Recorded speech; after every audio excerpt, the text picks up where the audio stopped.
有宇宙中各个种族的传奇。这囚龙城1亿人口，再为他一个人这样的吗？110。有什么好吃惊的？一颗星球住1个人可怕。这个佣兵联盟的实力真是强。罗峰兄真是大手笔啊！你要加入我黑龙山帝国国籍，子弟，先生，看来是个大家族。481飞船，转手给我怎么样？人吗？哎，兄弟。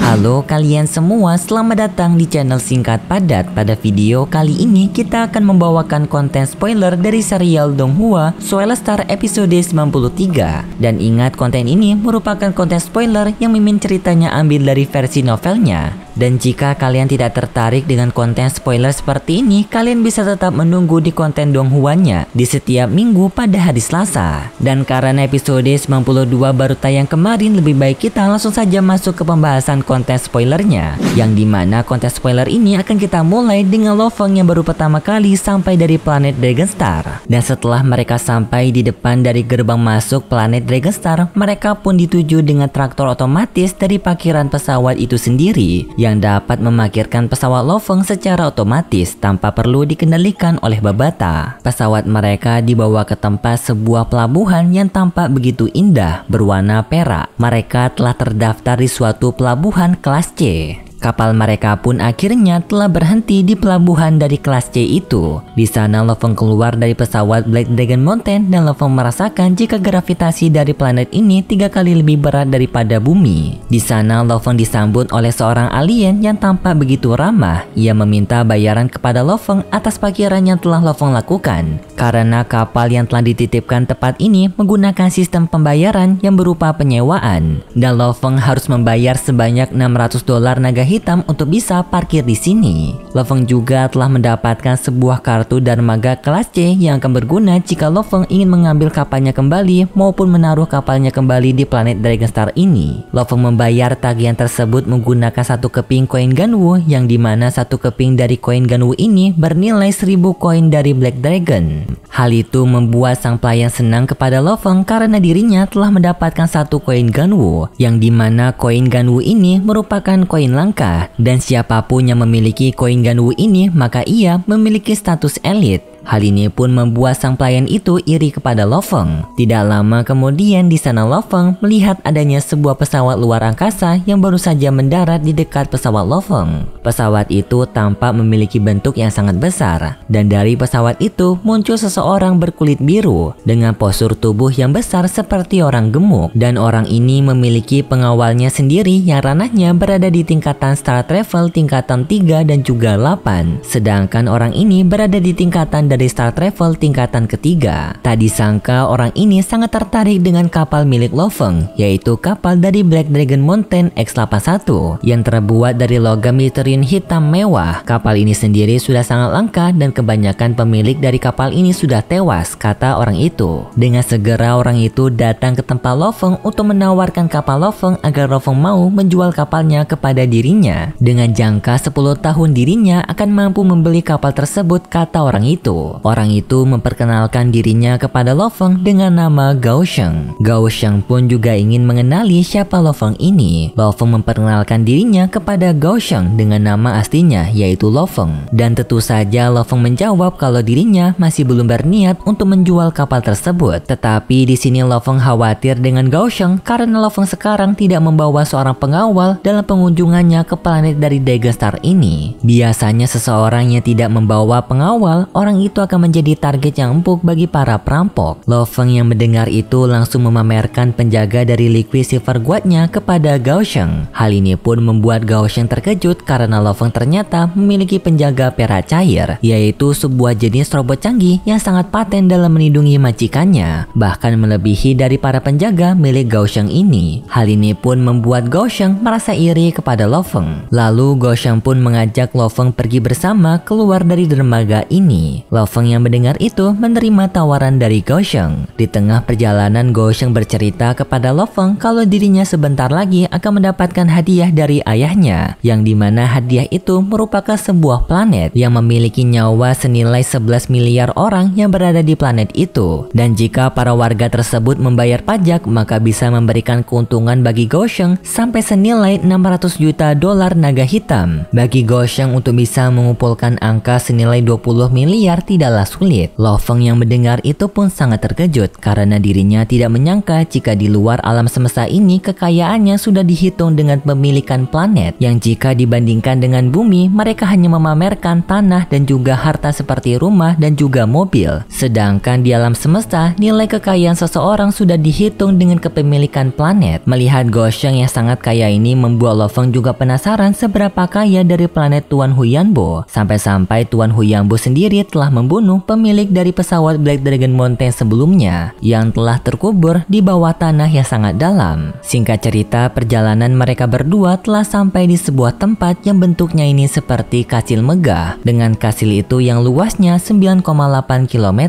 Dan kastil ini sendiri merupakan sesuatu kekayaan yang sangat mahal dan hanya orang-orang yang memiliki kekayaan serta status ekstrim yang dapat memiliki kastil tersebut. Dan bahkan Gao Sheng sendiri masih belum sanggup untuk bisa membeli kastil itu, tetapi Gao Sheng sendiri sangat ingin sekali bisa memilikinya. Babata menjelaskan kepada Lo Feng jika kastil tersebut bernama Real Estate, yang dimana Real Estate ini sendiri bisa disebut juga dengan sebuah villa jika mereka berada di bumi. Dan biasanya para penghuni alam semesta menyewa suatu tempat untuk mereka tinggal, dan itu bisa berupa real estate ataupun kastil ini sebutannya bisa berbeda-beda, yang intinya ini merupakan sebuah tempat tinggal. Perumahan ataupun tempat tinggal yang berada di planet Dragonstar ini memiliki harga yang mahal dan juga persyaratannya sangat ribet, yang bahkan jika Lo Feng memiliki uang yang cukup, kemungkinan Lo Feng untuk bisa membeli suatu properti di planet Dragonstar ini kemungkinannya juga sangat kecil, karena seleksi dari planet Dragonstar ini untuk mencari konsumennya sangatlah panjang dan juga ribet. Perlu memiliki latar belakang yang jelas agar mereka bisa membeli sesuatu properti di sini. Kemudian mereka pun telah sampai di suatu tempat yang memiliki bangunannya sangat megah dan juga besar. Bangunan itu juga tampak memiliki sesuatu cermin yang besar di bagian tengahnya. Di sana Lo Feng juga telah mendapatkan nomor luar angkasanya, yang dimana nomor ini seperti nomor HP yang berguna sebagai alat komunikasi agar mereka bisa berkomunikasi dengan makhluk alam semesta lain. Di sini Lo Feng telah mendapatkan nomornya berupa 19287342325. Coba kalian telepon, mana tahu Lo Feng mengangkat telepon kalian. Bercanda ya. Gao Sheng meminta nomor telepon alam semesta milik Lo Feng agar mereka berdua bisa saling berkomunikasi, karena Gao Sheng juga berniat untuk berpisah kepada Lo Feng karena dirinya memiliki urusan lain. Dan nanti malam Gao Sheng ingin mengajak Lo Feng di acara pesta makan malam dari keluarganya. Jadinya Gao Sheng ingin menyimpan nomor Lo Feng. Lo Feng pun memberikan nomor tersebut, dan lalu mereka berdua pun berpisah dari sana. Setelah Lo Feng berpisah dengan Gao Sheng, Lo Feng melihat di sana banyak sekali alien-alien yang melewati Lo Feng. Babata bisa menjelaskan kepada Lo Feng mengenai struktur dari mereka, yang dimana Babata dapat membaca ranah mereka, dan kebanyakan mereka semua ini berada di tingkatan dari Star Travel. Bisa dibilang hampir seluruh orang yang Lo Feng lihat sekarang ranahnya berada di tingkatan Star Travel, dan juga di sana banyak orang-orang yang berada di tingkatan bintang. Lalu Babata pun mengajak kepada Lo Feng untuk pergi ke kantor administrasi dari kerajaan Gunung Naga alias Black Dragon Mountain, yang dimana Babata ingin mengajak Lo Feng untuk bergabung dengan kerajaan dari Black Dragon Mountain agar mereka bisa memperoleh kewarganegaraan dari Black Dragon Mountain. Singkat cerita, mereka telah sampai di ruangan administrasi dari Black Dragon Mountain. Di sana Lo Feng disambut oleh gedung penjaga dari Black Dragon Mountain ini yang memiliki ukuran raksasa dengan ukurannya sampai 6 meter. Di sana mereka menyambut Lo Feng dengan sangat sopan karena di sini mereka melihat adanya robot dari penjaga Liquid Silver Guard. Jadinya hal ini membuat mereka berpikir jika Lo Feng ini merupakan orang yang memiliki latar belakang yang tinggi. Lalu Lo Feng pun memasuki gedung Black Dragon Mountain, yang dimana di dalam sana Lo Feng menaiki sebuah lift dengan Lo Feng yang menuju menuju ke lantai 32.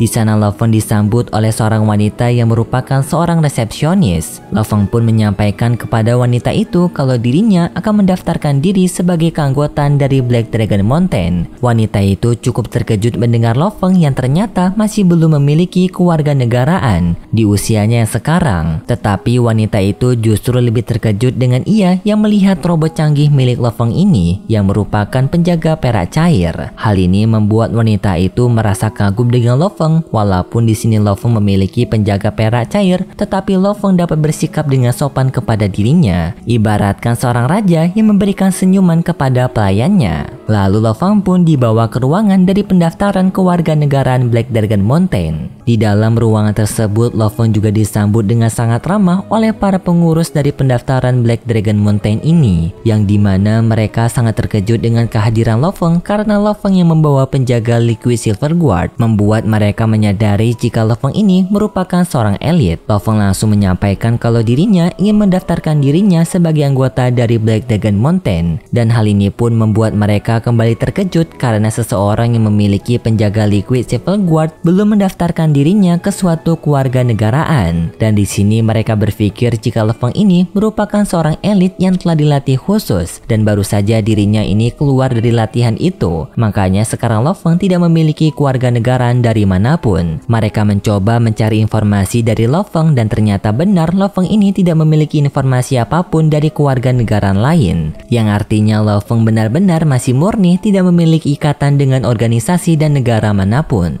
Untungnya pendaftaran kewarganegaraan dari Black Dragon Mountain ini terbilang sangat mudah karena Loveng hanya perlu membayar $50 dari naga hitam. Loveng pun menggunakan koin Ganwu-nya untuk membayar hal tersebut. Dan di sini mereka kembali terkejut karena melihat adanya koin Ganwu. Dengan segera mereka memberikan kembalian kepada Loveng bernilai $950 naga hitam, dan lalu mereka mempersiapkan dokumen untuk Loveng agar bisa bergabung dengan kewarganegaraan dari Black Dragon Mountain. Setelah menunggu selama 20 menit, dokumen Loveng pun telah jadi. Mulai sekarang Loveng secara resmi telah menjadi kewarganegaraan dari Black Dragon Mountain, yang nama Loveng telah terdaftar di dalam sana. Loveng sendiri telah diberikan sebuah kartu identitas yang gunanya seperti KTP kita. Setelah Loveng memiliki kewarganegaraan dari Black Dragon Mountain, Loveng pun mengajak kepada Babata untuk langsung memulai mendaftarkan mereka ke jaringan alam semesta virtual agar mereka bisa memasuki dunia virtual dari alam semesta, yang dimana jaringan semesta virtual ini bisa menampung banyak sekali jaringan yang bahkan bisa menerima ID sampai tidak terbatas. Babata yang mendengar itu pun langsung mengantarkan Loveng ke tempat dari pendaftaran perusahaan jaringan alam semesta. Namun di sini Loveng cukup bingung bagaimana pihak alam semesta ini bisa menghubungkan semua orang yang jaraknya sampai miliaran tahun cahaya. Babata tidak bisa menjawab pertanyaan Loveng karena Babata sendiri ternyata juga tidak mengetahui teknologi apa yang telah mereka pakai. Bisa dibilang teknologi dari perusahaan jaringan alam semesta ini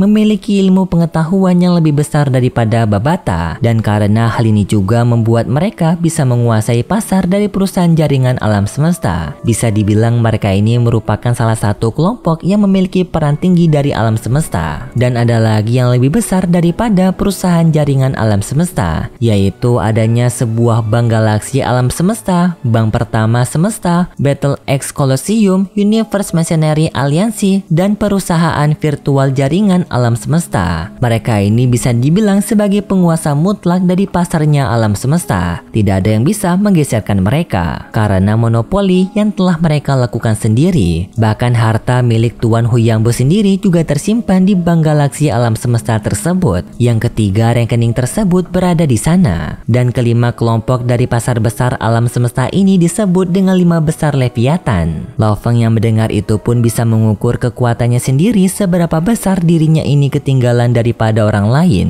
yang dimana seseorang sekuat Tuan Huyanbo saja tidak bisa disandingi oleh 5 besar Leviathan, bahkan kerajaan Ganwu itu sendiri. Setelah mereka sampai di perusahaan jaringan alam semesta, Loveng pun langsung mendaftarkan dirinya untuk membeli helm kesadaran, yang dimana helm ini bertugas untuk bisa menghubungkan mereka ke jaringan virtual alam semesta. Di sana Loveng mendapatkan beberapa pilihan untuk mendaftarkan dirinya mendapatkan akun dan juga helm kesadaran ini, yang dimana Lo Feng bisa mendaftar sebagai akun member dan juga Lo Feng bisa mendaftar sebagai akunnya tidak terlacak, yang dimana akun member ini bayarannya lebih murah, tetapi akun tidak terlacak bayarannya cukup mahal. Akun member mereka harus membayar sesuai dengan tagihan yang telah ditentukan, sedangkan akunnya tidak terlacak mereka hanya memberi helm kesadaran dan juga akun, tetapi akun itu akan hangus setelah 100 tahun dan mereka tidak bisa memperpanjangnya kecuali mereka membeli akun baru. Di sini Lo Feng pun lebih memilih untuk membeli akun tidak terlacak karena Lo Feng tidak ingin membuat bahaya kepada orang-orang yang dapat melacak dirinya nanti. Dan Lo Feng di sini memesan 10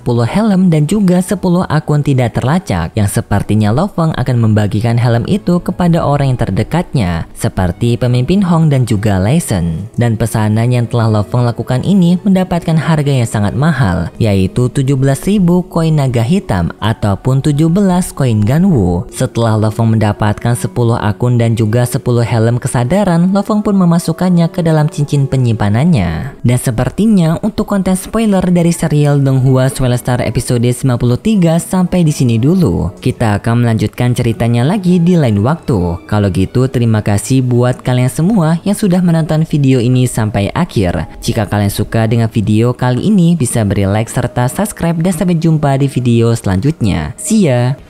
有宇宙中各个种族的传奇，这囚笼城比你人口，再为他一个人这样吗110人，有什么好吃惊的？可星球住一个人也可怕。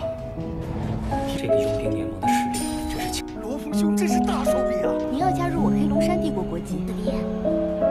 先生，看来是个大家族。481飞船，转手给我怎么样？